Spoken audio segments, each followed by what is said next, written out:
choses qui montrent qu'une relation ne va plus durer. Tu es en relation et tu te demandes, est-ce que cette relation va encore durer? Est-ce que cette relation, c'est vraiment celle qu'il me faut? Est-ce que je ne dois pas faire un pas en arrière? Est-ce que je ne dois pas... Voici une vidéo que tu vas écouter absolument pour pouvoir répondre à ces questions. Si tu es intéressé par la thématique, like la vidéo et on se voit juste après le générique.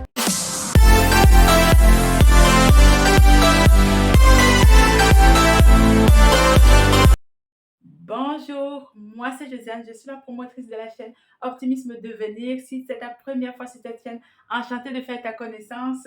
Ici, on parle de développement personnel. Si tu es intéressé par la thématique, abonne-toi. Abonne-toi pour être informé toutes les fois que je publierai.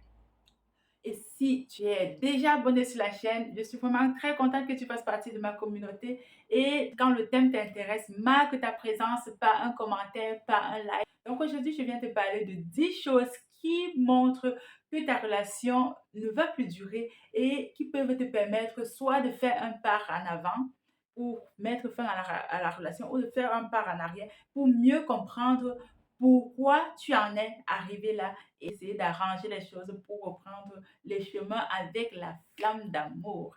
Parmi les 10 choses, voici la première que j'ai considérée ici, c'est quand tu ne t'intéresses plus à la personne avec qui tu es. C'est-à-dire que la personne rentre du boulot et tu ne lui demandes même pas comment était ta journée, qu'est-ce que tu as fait de ta journée.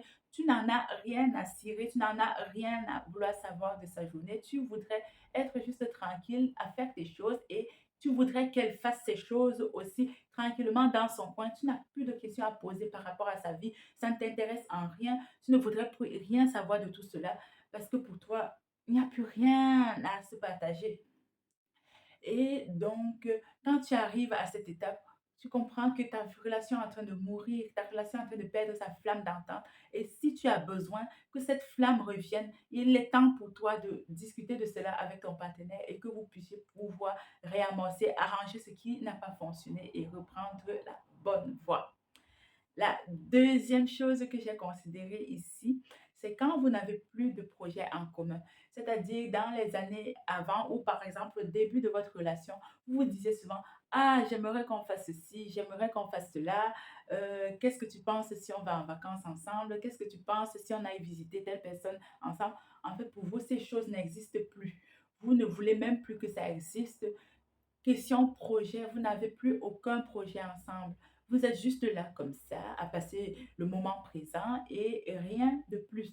Vous ne voulez même plus, vous n'avez même pas envie de parler de projet parce que chacun au fond de soi sait qu'il n'y a pas question de parler de projet, il n'y a pas nécessité de parler de projet parce que la relation ne tient plus beaucoup ou carrément vos projets sont devenus même tellement divergents.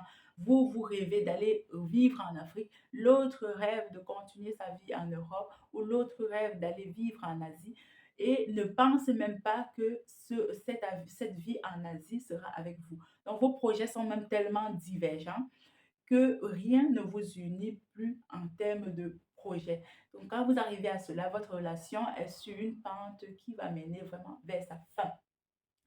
Donc, la troisième chose que j'ai considérée ici, c'est c'est une partie un peu choquante parce que c'est de la moquerie. C'est quand tu arrives à te moquer de la personne avec d'autres personnes. C'est-à-dire, tu vas te rappeler des erreurs de cette personne et tu vas dire, ah, vous saviez que elle faisait ou il faisait ceci et vous allez en rire. Et ça ne te dit plus rien. Que les gens pensent bien, que les gens pensent mal de cette personne, pour toi, c'est je m'en fous. Et, et du coup, tu participes à ce style de conversation. Tu en ris même tu en ris à pleine voix et ça ne te dit rien. Donc, quand tu arrives déjà à ça, ça veut dire qu'il y a quelque chose qui a été brisé. Tu t'en fous de la personne, tu t'en fous de ce que les autres vont penser de la personne et, et qu'on sache ces dessous, ça ne te dit plus rien. Et vous vous dites, oh merde, comment j'ai même plus supporté cette bêtise dans ma vie. Vous en avez marre de la relation, vous ne voulez plus entendre parler de votre relation et inconsciemment, donc vous manifestez par vos paroles, par votre éclat de rire, de ce qui fait mal ou de ce qui détruit la personne. Donc ça, c'est un signe que la relation ne va plus durer.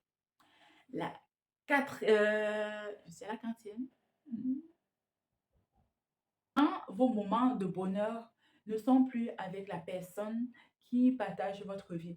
C'est-à-dire, vous allez passer des moments heureux avec votre famille, des moments heureux avec vos amis, des moments heureux même avec des collègues de travail, mais quand il s'agit de votre partenaire, vous n'avez plus de moments heureux. Quand vous faites une rétrospection sur vous, vous ne voyez plus quand vous avez été heureux ensemble. Et ça arrive même jusqu'à ce que quand vous êtes heureux avec d'autres personnes, quand elles se présentent, directement, l'ambiance se dégrade. Vous avez juste envie de quitter les lieux. Donc, quand vous arrivez à ce moment, sachez que votre relation est en train de prendre la pente de la fin.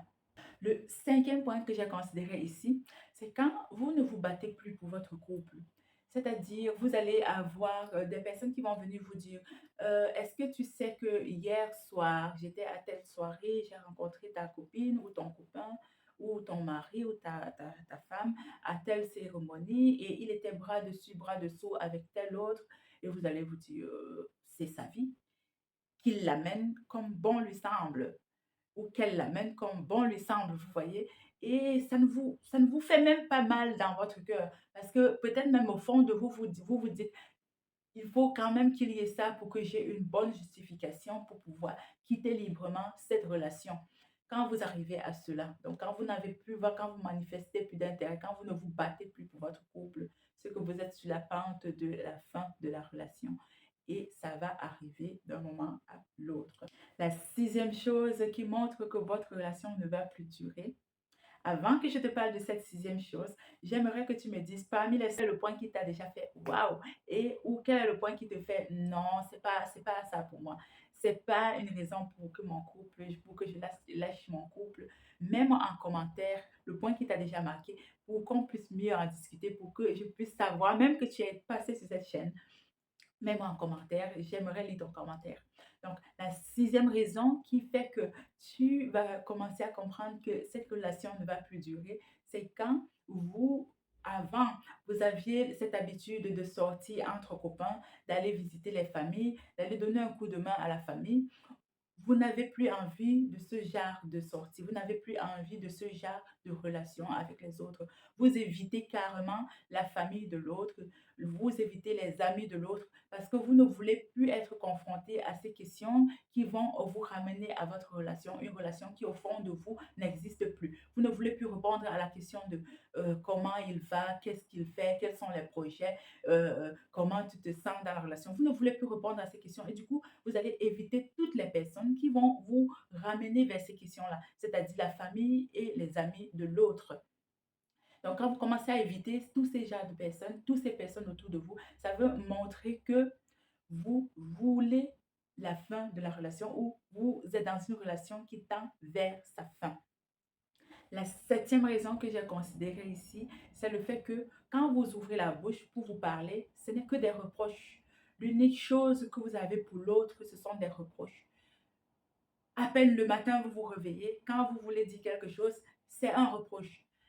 Le soir, quand vous revenez du boulot, c'est encore un reproche. Avant de dormir, c'est encore un reproche. Il n'y a plus de merci, il n'y a plus de je t'aime, il n'y a plus. Tous ces mots ont disparu. Au contraire, ils ont été remplacés par des mots très colériques, des mots très piquants qui vont parfois même amener à des engueulades. Quand vous arrivez à ça dans votre couple, votre relation est en train de faillir. Et je le redis encore, si tu sens que l'un de ces points ou parmi ces points, il y a plusieurs qui font partie de du quotidien de ton couple et que tu aimerais que ton couple reprenne sa flamme, parle-en avec ton partenaire. C'est le moment pour vous d'en parler et d'essayer de remonter la pente, d'essayer de revoir tout ce qui a pu vous amener jusque-là et de stopper quand il est encore temps afin de rallumer la flamme de votre amour et de la revivre d'une façon merveilleuse. Donc, la huitième chose que j'ai considérée ici, avant de te la donner, je voudrais encore, à toi qui n'as pas encore mis de like, si tu es intéressé, continue à regarder, mais like déjà la vidéo pour permettre à l'algorithme YouTube de la présenter à plus de commentaires et mets un commentaire pour marquer ton passage sur cette chaîne. La huitième chose que j'ai considérée ici qui montre que votre relation ne va plus durer, c'est le fait que vous avez pour l'autre inconsciemment des insultes. C'est-à-dire, même juste en regardant l'écran de votre téléphone, vous regardez des photos et quand vous arrivez sur la personne concernée, une insulte vous vient inconsciemment. Et encore une insulte, et encore une insulte. Et vous parlez avec d'autres personnes et juste à prononcer son nom, une insulte vous vient inconsciemment. Donc cela montre que votre niveau de colère ou de haine envers la personne est déjà tellement grande que votre relation ne peut plus tenir. Ça montre que la relation tend vers sa fin. La neuvième chose qui montre qu'une relation ne va plus durer, c'est le fait que tout de l'autre pour vous devient insupportable. Ça veut dire tout ce que l'autre fait, tout ce que elle ou il fait devient pour vous quelque chose d'insupportable. Elle se réveille très tôt, vous détestez. Elle se réveille très tard, vous détestez. Elle fait la cuisine, vous détestez. Elle fait cela, vous détestez. Tout ce qui émane d'elle, vous détestez. Et c'est la même chose si c'est lui, tout ce qui émane de lui, vous détestez. Il fait du sport très tôt, vous détestez. Il fait du sport très tard, vous détestez. Il cuisine, vous détestez. Tout ce qui émane, il dit quelque chose, vous détestez. Quand vous êtes déjà à cette étape, ça veut dire que dans votre cœur, il y a beaucoup de douleur, il y a beaucoup de stress, il y a beaucoup de je ne veux plus, je n'entends plus, je ne voudrais plus sentir au point où vous n'en pouvez plus. Et c'est pour ça que vous détestez. Et donc, quand vous êtes déjà à cette étape, cela montre que la relation ne va plus durer. La dixième et dernière chose que j'ai considérée dans cette vidéo, c'est quand vous commencez déjà à vous projeter dans une vie sans la personne. C'est-à-dire, vous allez par exemple regarder un endroit que vous aimeriez visiter, mais vous voyez en train de visiter cet endroit avec plein d'autres personnes, mais pas la personne concernée. Vous vous voyez en train de visiter cet endroit avec d'autres personnes, voire même avec un amoureux autre que vous auriez trouvé, qui vous aimera comme vous avez toujours souhaité. Et les choses, donc vous voyez, vous vous visualisez dans un avenir sans la personne. Quand vous arrivez à cela, vraiment, votre relation est sur le point de finir et il est temps pour vous, si, comme je l'ai dit déjà dès le début, si vous voulez que la relation reprenne son cours, prenez la peine de discuter de tout ceci avec votre partenaire pour que vous puissiez revoir à quel moment vous avez commencé à faillir et vous demander mutuellement pardon s'il est nécessaire et reprendre le cours de votre vie d'une façon amoureuse, d'une façon harmonieuse. Je suis très contente que tu sois resté jusqu'à la fin de cette vidéo. Sachez-le, je partage tout ceci pour que ceux qui forment un couple, que demain, quand c'est un mariage, que vous vous mariez et que vous puissiez vivre longtemps dans votre mariage. Et que si vous êtes déjà marié, que vous puissiez vivre longtemps dans votre mariage et d'une façon épanouie parce qu'un couple épanoui, c'est le début d'une société épanouie. Je vous dis à très très bientôt. Portez-vous bien. On se dit ciao, ciao, ciao.